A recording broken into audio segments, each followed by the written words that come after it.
नमस्कार, मध्य प्रदेश की महाडिबेट देख रहे हैं आप। मैं हूं प्रशांत कटारे। तो मध्य प्रदेश में साल 2023 में होने वाले विधानसभा चुनाव की तैयारी में जुटे हैं सियासी दल। ऐसे में मौके की नजाकत को भांपते हुए सरकारी कर्मचारी और संविदा स्वास्थ्य कर्मियों ने भी मोर्चा खोल दिया। आखिर अपनी मांगे मनवाने के लिए दबाव बनाने इससे अच्छा मौका फिर कब मिलेगा। कई कर्मचारी संगठनों का एक संघ पुरानी पेंशन बहाली की मांग के साथ मैदान में उतर गया। अमूमन जैसा होता आया है, ऐसे आंदोलनों को विपक्ष का समर्थन, विपक्ष में चाहे कोई भी राजनीतिक दल हो, मिलता ही है। और विपक्ष में बैठी कांग्रेस तो पहले से पुरानी पेंशन बहाली का वादा दोहरा रही है। उधर संविदा स्वास्थ्य कर्मी 11 दिन से हर रोज प्रदर्शन के लिए कोई नया अंदाज खोज लेते हैं। आज काली पट्टी बांधकर प्रदर्शन जारी है। बहरहाल इन प्रदर्शनों के दोनों पहलू हैं। पहला, इन प्रदर्शनकारी संगठनों को सुना तो जाए। दूसरा, ये मांग जो कर रहे हैं वो वाकई व्यवहारिक है क्या। आज इसी पर होगी महाडिबेट। मध्य प्रदेश में चुनावी साल की पूर्व बेला पर प्रदर्शनों की बहार आई हुई है। राजधानी भोपाल में आज से सरकारी कर्मचारियों ने पुरानी पेंशन बहाली की मांग इस नारे के साथ शुरू की कि पुरानी पेंशन नहीं तो वोट नहीं, पेंशन नहीं तो वोट नहीं। तो संविदा स्वास्थ्य कर्मियों का भी भोपाल में 11 दिनों से नियमितीकरण की मांग के साथ प्रदर्शन जारी है। नारा भी समान कि नियमितीकरण नहीं तो वोट नहीं। मुख्यमंत्री जी तक हमारा मैसेज जाना चाहिए कि हमें पेंशन बहाली चाहिए, वरना 2023 में हम लोगों ने एक नारा बना दिया कि पेंशन नहीं तो वोट नहीं। यदि हमें पेंशन प्राप्त नहीं होगी 2023 में इसका हिसाब बराबर करेंगे। पुरानी पेंशन संघ को कई कर्मचारी संगठनों के साथ कांग्रेस ने भी समर्थन दे दिया, इस वादे के साथ कि 2023 में कांग्रेस की सरकार आते ही पुरानी पेंशन बहाल करेंगे। तो संविदा स्वास्थ्य कर्मियों के साथ युवक कांग्रेस अध्यक्ष डॉक्टर विक्रांत भूरिया भी खड़े नजर आए। कांग्रेस पार्टी हम लोग इनके साथ हैं और जैसा कमलनाथ जी ने भी घोषणा की है कि हमारे घोषणा पत्र में रहेगा और सरकार 2023 बनेगी तो ओल्ड पेंशन लागू की जाएगी। और जैसा बताया तिवारी जी की 98 उसके बाद के भी बहुत से लोगों की पेंशन रद्द कर दी है, वो पेंशन भी देखेंगे कि वो मिले। बहुत शर्मनाक बात है क्योंकि ये वही लोग हैं जो कोरोना के समय जबरदस्त अपनी जान पर खेलकर लोगों की जानें बचाई हैं और स्वास्थ्य व्यवस्था को दुरुस्त करा है। और आज उन्हीं कोरोना योद्धाओं को जेल भेजा जा रहा है। आज निश्चित तौर पर ये स्वास्थ्य के क्षेत्र में एक काला दिवस के रूप में मनाया जाएगा। और मैं अपने सभी स्वास्थ्यकर्मी, संविदा स्वास्थ्यकर्मी भाइयों बहनों को ये बोलना चाहूँगा कि आप अकेले नहीं हैं, हम सब आपके साथ हैं और पूरी ताकत से आखिरी तक आपकी ये लड़ाई में हम शामिल हैं। नए साल के आगाज से पहले शुरू हुई पुरानी पेंशन बहाली और संविदा स्वास्थ्य कर्मियों के आंदोलन पर क्या कहती है बीजेपी, सुनिए। सरकार से वाजिब मांगे मनवाने का ये उचित समय होता है। इस दृष्टि से आप देख रहे हैं कि मध्य प्रदेश में भी सभी कर्मचारी संगठन और अलग अलग समाज संगठन अपनी अपनी मांग को लेकर मुख्यमंत्री जी से मिलने का भी काम कर रहे हैं, ज्ञापन भी दे रहे हैं, आंदोलन भी कर रहे हैं। वो स्वाभाविक भी है, मांगा उसी से जाता है जो देता है। माननीय मुख्यमंत्री शिवराज सिंह चौहान जी ने समाज के सभी वर्गों के लिए देने का काम किया है। तो निश्चित तौर पर जो संविदा चिकित्सा कर्मचारी है उनको भी मांगने का अधिकार है और वो अपनी मांगों को मांग रहे हैं। और शिवराज सिंह चौहान जी ने उनको पहले भी दिया है और मुख्यमंत्री जी आने वाले समय में भी उनको उनकी मांगे पूरी करेंगे। जो मांगे पूरी करता है उसी से मांगा जाता है। बीजेपी सरकार पुरानी पेंशन पर तो पहले ही तस्वीर साफ कर चुकी है कि इसकी वापसी नहीं होने जा रही।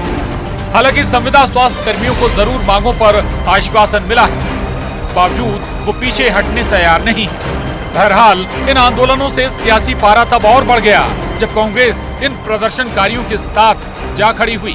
भोपाल से वासु चौरे, अनुराग श्रीवास्तव के साथ bureau report, news 18, Madhya Pradesh, Chhattisgarh. तो चुनावी साल की ये पूर्व बेला है। दो बड़े संगठन मैदान में हैं और बड़ा प्रदर्शन कर रहे हैं, कई मांगे हैं और इस मांग के साथ एक नारा इन्होंने जरूर जोड़ दिया कि पुरानी पेंशन नहीं तो वोट नहीं, नियमितीकरण तो वोट नहीं। हो सकता है कि आने वाले दिनों में ऐसे कई और दूसरे मोर्चे भी खुलते नजर आए।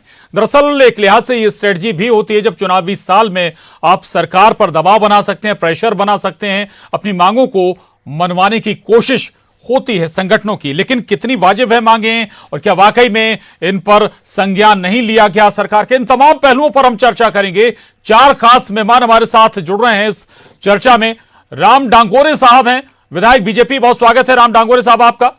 अमिताभ चौबे जी हैं, प्रांतीय संयोजक संविदा स्वास्थ्य कर्मी संघ, अमिताभ जी आपका भी बहुत स्वागत है। सत्येंद्र तिवारी जी हैं, अध्यक्ष new movement for old pension संघ, सत्येंद्र जी आपका भी बहुत स्वागत है। और कांग्रेस प्रवक्ता स्वदेश शर्मा जी हमारे साथ हैं, आपका भी बहुत स्वागत है। सबसे पहले मैं अमिताभ, माफ कीजिएगा, सत्येंद्र जी आपके पास आऊंगा। ये बताइए ना कि भाई आप कह रहे हैं नियमित, आप कह रहे हैं कि पुरानी पेंशन बहाली होनी चाहिए। तमाम विशेषज्ञों के अध्ययन के बाद इस व्यवस्था को बदला गया था, क्या इससे पूरी अर्थव्यवस्था डिस्टर्ब नहीं हो जाएगी? देखिए जी, पुरानी पेंशन व्यवस्था बहाली से अर्थव्यवस्था डिस्टर्ब नहीं हो रही है।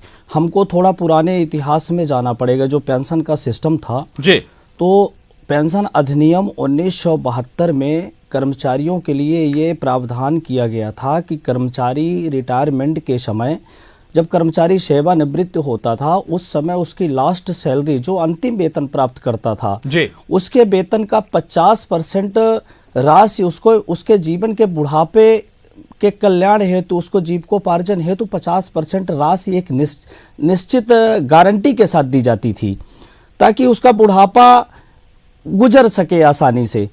परंतु 2004 में तो ये प्रोविडेंट फंड की व्यवस्था तो अभी भी है। अब जो वो जीपीएफ था, इन लोगों ने 2004 में जब एनपीएस नई स्कीम लागू करी, पेंशन को बंद किया जी, तो ये 10 कर्मचारी के कुल वेतन का 10% इन्होंने वेतन से काटा जी। और पहले 10% का नियम था कि सरकार अपने भागांश से 10% मिलाती थी उतनी राशि, और उसको एक एनपीएस अकाउंट में टोटल पैसा जमा करती थी। जो पैसा जमा था वो पूरा पैसा पूरे कारपोरेट जगत को दे दिया गया। उस पैसे का कोई हिसाब नहीं है। कर्मचारी का पैसा जो काटा गया है एनपीएस में, उसका कोई हिसाब नहीं। दूसरा, जब ये पैसा काटने के बाद इन्होंने एनपीएस अकाउंट बनाया जी, कर्मचारी रिटायर नहीं हो रहा था उस समय, उसकी जो साइड इफेक्ट आ रहे थे, जब रिटायर हो तब तो पता लगे कितनी पेंशन मिलती है। सरकार ने ये आश्वासन प्रलोभन दिया कि आप रिटायर होंगे तो आपको एक मुश्त 50 लाख रुपए मिल जाएगा। अब जब रिटायरमेंट होने की नंबर आया, तो अब ये उसमें जो कर्मचारी का कुल पैसा कटा था उसका 60% पैसा इनके द्वारा रिफंड किया जाता है, और 40% पैसा जमा करके उससे जो ब्याज मिलती है जी, उसी ब्याज की पेंशन होती है। सरकार ने पेंशन देने की जिम्मेदारी से अपने को मुक्त रखी, पहला। दूसरी बात, पूरा पैसा कारपोरेट जगत को लाभ देने के लिए पेंशन बंद करी है, जबकि यह अपदूषण फैलाया जा रहा है कुछ संगठनों के द्वारा कि पेंशन देने से देश की अर्थव्यवस्था गड़बड़ होती है। देश की आप हर कर्मचारी को हर महीने 10% से बढ़ा करके 14% दे रहे हैं। जब वही पैसा आप 14% मासिक न दे करके आप पेंशन के समय, जब रिटायरमेंट होता है, रिटायरमेंट के समय उसके पैसे की आवश्यकता होती है, तो वही पैसा यदि आप रिटायरमेंट में देते तो उसका बुढ़ापा निकलता। परंतु पेंशन बंद करना सरकार की बहुत बड़ी, बुढ़ापे की चिंता होनी चाहिए, सरकार को भी होनी चाहिए, लेकिन एक जो आंकड़ा है वो कहता है कि भाई एक वक्त ऐसा था कि जब सैलरी वाले लोगों से ज्यादा संख्या पेंशन वालों की हो गई, सरकार के पास अगर फंड बचेगा नहीं, पैसा होगा नहीं खजाने में, तो वो सैलरी कहां से देंगे, पेंशन कहां से आएगी? ये बड़ी आप भी इसको शायद बेहतर समझ रहे होंगे सत्येंद्र जी। फिर मैं अमिताभ जी के पास जाऊंगा। जी सत्येंद्र जी, आपसे मेरा सवाल। जी। एनपीएस में देखा जाए, सरकार का कम से कम अनुमानित 50 करोड़ से ऊपर एनपीएस कर्मचारियों को भागांश देने में लग रहा है। हर महीने सरकार पैसा दे रही है अपने भागांश का, वही पैसा उसको पेंशन के समय देना पड़ेगा। कोई सरकार पे लोड नहीं जा रहा है जो सरकार अपना भागांश बंद कर दे। जी ठीक है, समझ गया आपकी बात। अमिताभ चौबे जी, नियमितीकरण की आप लोग मांग कर रहे हैं, ये बताइए ना, जहां आप लोग काम कर रहे हैं उसमें इस मांग की पूर्ति होने की कोई गुंजाइश है? जी बिल्कुल गुंजाइश है। संविदा स्वास्थ्य कर्मचारी कोई ऐसे पद नहीं है जिनकी सरकार को 2 साल 5 साल के लिए जरूरत हो। संविदा स्वास्थ्य कर्मचारी पिछले 15-15, 20-20 साल से काम कर रहे हैं, और स्वास्थ्य सेवाएं एक ऐसा स्वास्थ्य महकमा है और ऐसी एसेंशियल सर्विस के हम कर्मचारी हैं जिनमें लगातार हमारी जरूरत पड़ने वाली है। तो ये कहीं से भी ये संभव नहीं है कि हमें नियमित नहीं किया जा सकता। दूसरा, ये वही संविदा स्वास्थ्य कर्मचारी हैं जिन पे सरकार ने कभी फूल बरसाए थे, कभी जो है हमारे लिए तालियां जो है वो बजवाए गए थे, घंटियां बजवाई गई थी माननीय प्रधानमंत्री जी के द्वारा। तो ये बिल्कुल भी ऐसा नहीं है। दूसरा, लगातार हमने 2013 में भी 13 से लगातार हम मांग करते आ रहे हैं और हम लगातार यही कहते आ रहे हैं कि कर्मचारी को जॉब सिक्योरिटी होना चाहिए। हर बार इस तरह की हम लोगों को जो है हड़तालों के समय माननीय मुख्यमंत्री जी के साथ फोटो होते हैं। हर बार हमने आश्वासन पर उनकी बात को मानते हुए, क्योंकि ये कहा जाता है कि प्रदेश की हर समस्या का समाधान शिवराज सिंह चौहान, तो ये हम हमेशा मुख्यमंत्री से अपेक्षा करते हैं। लेकिन आज स्थिति ये हो गई है कि हमारे कर्मचारी जो अपने ही विभाग के मंत्री के पास अपनी समस्याओं को लेकर फूलों की माला लेके जाते हैं और उन लोगों को गिरफ्तार कर लिया जाता है। तो गिरफ्तार करके उनको रस्सी से बांध के घातक अपराधी की तरह गिरफ्तार किया जा रहा है। तो ये प्रदेश सरकार क्या संदेश देना चाहती है कर्मचारियों को, ये समझ से परे है। ठीक है, मैं आऊंगा आपके पास। बीजेपी विधायक राम डांगोरे जी हमारे साथ हैं। राम डांगोरे जी, दोनों की बात आपने सुनी, लेकिन चूंकि अब चुनावी साल लगने वाला है कुछ दिन बाद, तो जाहिर है कि जिन्हें आपने नहीं सुना अभी तक वो तो अब प्रदर्शन करेंगे, दबाव बनाएंगे। जी, निश्चित रूप से ये चुनावी साल है और सभी संगठन हो, शासकीय कर्मचारी हो, सामाजिक संगठन हो, जो भी हो, ये अपनी मांगे लेकर के आ रहे, स्थानीय स्तर पर विधायकों के पास में भी जा रहे हैं। तो सरकार ने आर्थिक व्यवस्था देखते हुए इनकी मांगों को पूरा करने का प्रयास कर रही है और जो भी जायज होगा इनकी मांगे पूरी करेंगे। और ऐसा कुछ नहीं है कि जैसे भाई साहब बता रहे थे कि अर्थव्यवस्था बिगड़ती है, ऐसा कुछ नहीं है। नियम बने हुए हैं तो उनको देना वाजिबी है और सरकार के इसमें कोई दो मत नहीं है। कभी कभी आर्थिक स्थिति हो सकता है खराब हो, इस कारण प्रॉब्लम आ रही हो, लेकिन सरकार हमारी जिम्मेदार है और हम जनता की तो सेवा कर रहे हैं और जनता की मांग है, ये जनता की मांग है तो उसको पूरा करना पड़ेगा। सरकार इस पर विचार भी कर रही है और एक अच्छा निर्णय भी लेना। राम डांगोरे जी, सदन में विधानसभा में वित्त मंत्री ये कह चुके हैं साफ गोई से लिखित में कि भाई सरकार कोई पुरानी पेंशन लाने वाली नहीं है। ऐसा कुछ नहीं है, इस पर विचार चल रहा है जी। हो सकता है वहां क्या हुआ हो, मेरी जानकारी में नहीं है, लेकिन सरकार राज्य के सर्वांगीण विकास को लेकर के सोच रही है और पेंशन वाला कोई इनका आज का इशू नहीं है कि इसको थोड़ा पेंडिंग कर देंगे तो चल जाएगा। सरकार सोच रही है और निश्चित रूप से जो पेंशनर्स है उनके हित में अच्छा निर्णय लेगी। जी, चल मैं आता हूं आपके पास दोबारा। स्वदेश शर्मा जी हमारे साथ हैं। स्वदेश शर्मा जी, आप लोग बात कर रहे हैं पुरानी पेंशन बहाली की, ये बताइए ना इसका फॉर्मूला क्या होगा, व्यवस्था कहां से होगी उतने फंड की? देखिए, सबसे बड़ी बात तो प्रसाद जी मैं यहाँ शुरू करूंगा। सरकार की जवाबदारी होती है शिक्षा, सुरक्षा और स्वास्थ्य। और जिन स्वास्थ्य कर्मियों ने, जिस हमारे चिकित्सकों ने, संविदा कर्मियों ने उस कोरोना काल में जो भयानक महामारी थी, जो ऐसी महामारी थी कि अपनों से नमस्कार करने नहीं जा पा रहे थे, मिलने नहीं जा पा रहे थे, ऐसे में उन्होंने अपनी जान जोखिम में डाल करके लोगों की जानें बचाने का काम किया और आपने उन पर फूल बरसाए, जैसा कि मैंने अभी सुना और उस समय भी देखा है, फूल बरसाए। माननीय प्रधानमंत्री महोदय ने ताली बजाई, थाली बजाई, आरती उतारी, जाने क्या क्या ढोंग ढटूरे किए, लेकिन आज वो अपने इस कड़ाके की ठंड में, जिस ठंड में मैं भी कितनी मोटी जैकेट पहन के स्टूडियो में बैठा हूँ और वो वहाँ मैदान में बैठे हुए अपने हकों की मांग कर रहे हैं, इस मांग को सरकार नजरअंदाज करे तो निश्चित रूप से ये तानाशाही कहलाएगी। अब कहते हैं पेंशन की बात करते, जिन लोगों ने अपना पूरा जीवन नौकरी में होम दिया, रिटायरमेंट के बाद अगर उनको पुरानी पेंशन उनकी बहाल, जैसी कांग्रेस के समय में रही है, अगर बहाल कर दें, जैसे हमारी सरकार छत्तीसगढ़ में हमने वहाँ बहाली कर दी, क्या वहाँ अर्थव्यवस्था बिगड़ गई? हमने राजस्थान में कर दी, क्या वहाँ अर्थव्यवस्था बिगड़ गई? अरे भाई, आपके स्वदेश शर्मा जी अनाउंसमेंट हुआ है, अनाउंसमेंट हुआ राजस्थान छत्तीसगढ़, अनाउंसमेंट हुआ तभी नहीं हो पाई अभी भी।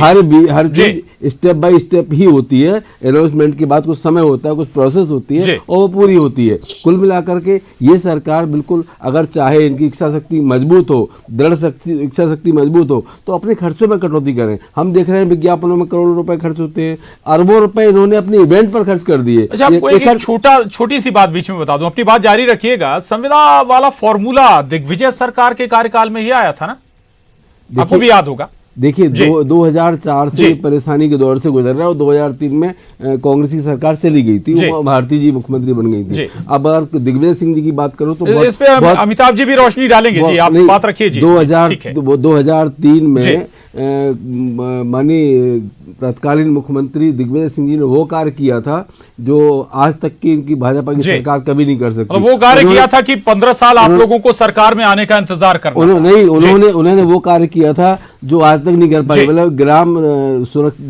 गांव स्तर पर सरकार को ताकत दे दी थी, पंचायती राज की स्थापना ही नहीं की थी, उनको इतने पावर इतने अधिकार दिए थे कि जिसकी कोई हद नहीं, कोई सीमा नहीं, क्योंकि ये कल्पना नेहरू जी की थी। राजीव गांधी ने अबली जमा पहनाने के लिए कहा, सबसे पहले मध्य प्रदेश में दिग्विजय सिंह जी ने पहनाया। आपने पंचायत से उनके अधिकार छीन लिए, आज उनके हाथ में कुछ रहने नहीं दिया है। अगर पुरानी बातें करोगे तो सरकारों ने, कांग्रेस की जब सरकार रही है, सरकार ने हमेशा जनहित में अच्छे निर्णय लिए, अच्छे फैसले किए, लोगों को बहाल करने की कोशिश की, उनका जीवन स्तर बदलने की कोशिश की। लेकिन आप सिर्फ इवेंट कर रहे हो, आप सिर्फ एडवर्टाइजमेंट कर रहे हो, आप विजन वाले मुख्यमंत्री क्यों नहीं कहला रहे हो? आप टेलीविजन वाले मुख्यमंत्री हो, बस एक विजन लेके आते हो, एक कॉर्डलेस हाथ में लेके इधर से उधर टहलना और एक कैट वॉक करके भाषण देना, ये और नया शुरू कर दिया माननीय मुख्यमंत्री महोदय ने। अरे माननीय मुख्यमंत्री महोदय, बयान से अच्छा होता कि आप इसको अमली जामा पहनाते। तो आज ये कड़ाके की ठंड में, हमारी बहनें देख रहे हैं हम स्क्रीन पर, कितनी कड़ाके की ठंड में ये अपने हकों के लिए लड़ रही है। अरे आपका जा क्या रहा है? अपनी खर्चों में थोड़ी कटौती कर लीजिए। आप कर्जा तो वैसे ही ले रहे हैं, 3 लाख करोड़ से ज्यादा कर्जा कर तो मध्य प्रदेश में हो गया है। एक व्यक्ति पर आपने 50,000 से ज्यादा कर्ज में लाद दिया मध्य प्रदेश को। लगभग सभी राज्य सरकारों पर कर्ज है। तो साहब अपने शर्मा जी, मध्य प्रदेश में बल्कि राजस्थान पर भी कर्जा है, छत्तीसगढ़ पर भी कर्जा है जी। बाकी मैं नहीं कह रहा हूं कि बाकी उत्तर मध्य जो भाजपाई सरकार है या कांग्रेसी सरकार है, सब पर राज्य सरकारों पर कब्जा है, ठीक है, मैं कर्जा है। अमिताभ जी थोड़ा सा इस पर भी रोशनी डालिएगा, ये संविदा की जो एंट्री हुई थी ये कब हुई थी? दिग्विजय सरकार, जहां तक मुझे याद आता है।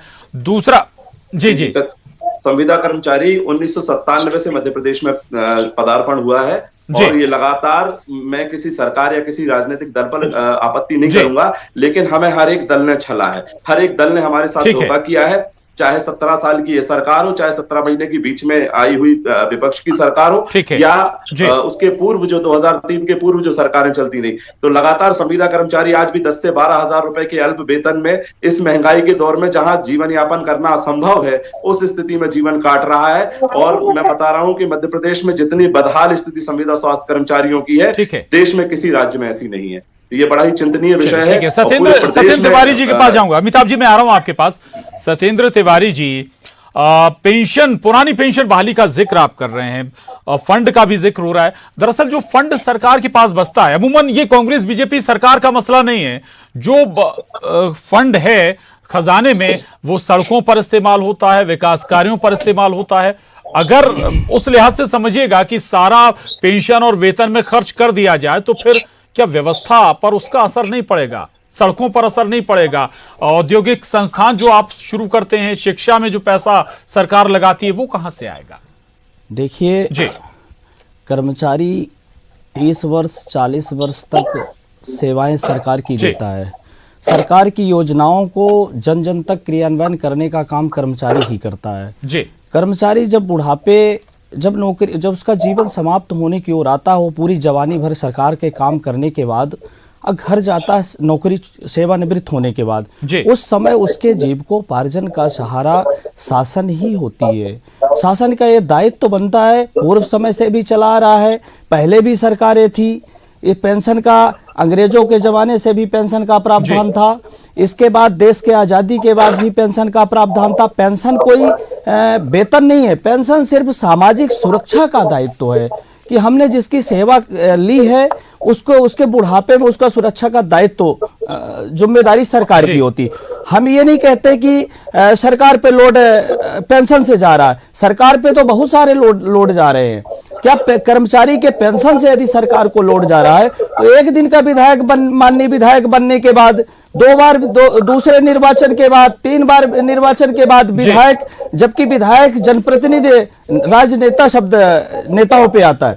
कर्मचारी सेवानिवृत्त होता है, राजनीति में कोई सेवानिवृत्ति नहीं होती। तो 4 पेंशन 5 पेंशन वहां वाजिब सवाल है जी, वहां अर्थव्यवस्था प्रभावित नहीं हो रही। यदि आप वास्तव में पेंशन बंद कर दें जी, राजनीति में भी पेंशन बंद कर दें, तो आप के लिए राम डांगोरे साहब, जो बात सत्येंद्र तिवारी जी ने उठाई है वो बहुत वाजिब है कि भाई ये सारा कुछ व्यवस्था सरकारी कर्मचारियों के लिए क्यों, भाई विधायकों बाकी लोगों के लिए क्यों नहीं है? कम से कम एक उदाहरण तो जनप्रतिनिधि वो पेश कर ही सकते थे। दूसरी बात, जो संविदा स्वास्थ्य कर्मी है उन्हें आप या आपके स्वास्थ्य मंत्री आश्वासन दे रहे हैं लेकिन वो भरोसा नहीं कर पा रहे हैं। ये भरोसे का गैप, या फिर कहें कि आप अगर भरोसा नहीं कर पा रहे हैं संविदा स्वास्थ्य कर्मी, तो समझिए कि दिक्कत कहां है। देखिए, एक तो मैं इनकी पेंशन के पक्ष में हूं कि इनको पेंशन मिलना चाहिए। अर्थव्यवस्था जैसा सुदेश जी बता रहे थे, ऐसा कोई विषय नहीं है। कोई होगी तो अब मैं खुद भी पर्सनल सीएम साहब से बात करूंगा। ये इन्होंने इच्छा शक्ति वाला मामला बताया, इच्छा शक्ति नहीं है। तो सत्येंद्र जी, अगर सरकार में इच्छा शक्ति नहीं होती तो इतने साल टिकी नहीं रहती, आप विपक्ष में नहीं होते। कुछ ना कुछ तो अभी का टिकी है। अभी आपने खरीद फरोख्त के माध्यम से चुनी सरकार माननीय कमलनाथ जी की सरकार को अपदस्थ किया है। अभी सरकार को आप जनता की सरकार कहेंगे? अरे विधायक जी बात गले नहीं उतर रही। स्वदेश शर्मा जी सुन लीजिए, मैं आ रहा हूँ आपके कहेंगे ऐसे बेईमानी कहेंगे सत्येंद्र जी थोड़ी देर के लिए विधायक जी, माननीय विधायक जी, स्वदेश शर्मा जी सुन लें, आप क्या कह रहे हैं? इच्छा शक्ति नहीं है, बेईमानी है, घोर बेईमानी है। स्वदेश शर्मा जी आ रहा हूँ, आपके पास आ रहा हूँ। अपमान है। सत्येंद्र जी समझदार बनिए, सत्येंद्र जी समझदार बनिए। आपको सत्येंद्र जी नहीं, स्वदेश शर्मा जी हैं, बीजेपी कांग्रेस प्रवक्ता जी। ठीक है, स्वदेश शर्मा जी सुनिएगा। जी, अगर इच्छा शक्ति नहीं होती सरकार में तो इतने सालों से नहीं आते। और संविदा कर्मियों को तो परमानेंट आपने उसी समय कर देना चाहिए था। जिनकी सैलरी 65,000 रुपए होनी चाहिए थी, उनको 10, 15 हजार रुपए में आपने रख लिया। हम भी उनकी संवेदनाओं को संभाल रहे हैं, समझ रहे हैं उनकी संवेदनाओं को। राम डांगोरे साहब, आप लोगों ने भी तो 3 साल निकाल दिए। पीक समय कोरोना जैसे पीक टाइम पर इन्होंने मेहनत करी, इनको सलाम करना चाहिए और इनको जल्दी पेंशन मिलना चाहिए। मैंने कहा मैं खुद माननीय मुख्यमंत्री जी से विशेष समय लेकर के इस विषय पर चर्चा करूंगा। इनको पेंशन मिलना चाहिए, लेकिन जिस प्रकार से सुरेश जी बोल रहे हैं कि इन्होंने ऐसा करा, ये करा, तो कर्जे में डुबा दिया। तो कर्जा कोई अकेला मध्य प्रदेश के ऊपर नहीं है, कांग्रेस की सरकारों के ऊपर भी कर्जा रहा है। स्वदेश शर्मा जी, मेरा सवाल आप ही से है। स्वदेश शर्मा जी, राम डांगोरे साहब आ रहा हूँ आपके पास। स्वदेश शर्मा जी, दो बात। एक तो संविदा स्वास्थ्य कर्मियों को अभी तक आप लोगों ने आश्वासन नहीं दिया कि भैया नियमित कर देंगे, हम सरकार में आएंगे। तो दूसरा ये जो आपने पेंशन बहाली को लेकर कहा है, वादा किया है कि 23 में आएंगे तो पेंशन बहाली करेंगे। दूसरा, आपने वो फॉर्मूला भी नहीं बताया जो राजस्थान और छत्तीसगढ़ में लागू किया है आपने।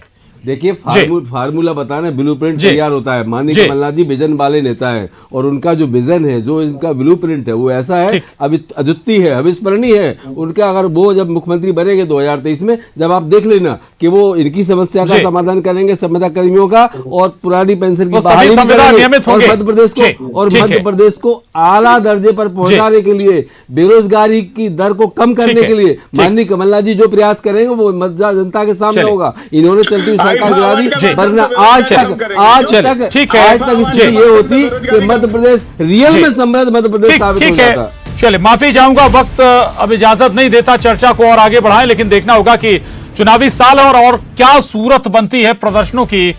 बहुत शुक्रिया राम डांगोरे साहब, अमिताभ चौबे जी, सत्येंद्र तिवारी जी, स्वदेश शर्मा जी। वहां डिबेट में बस इतना ही।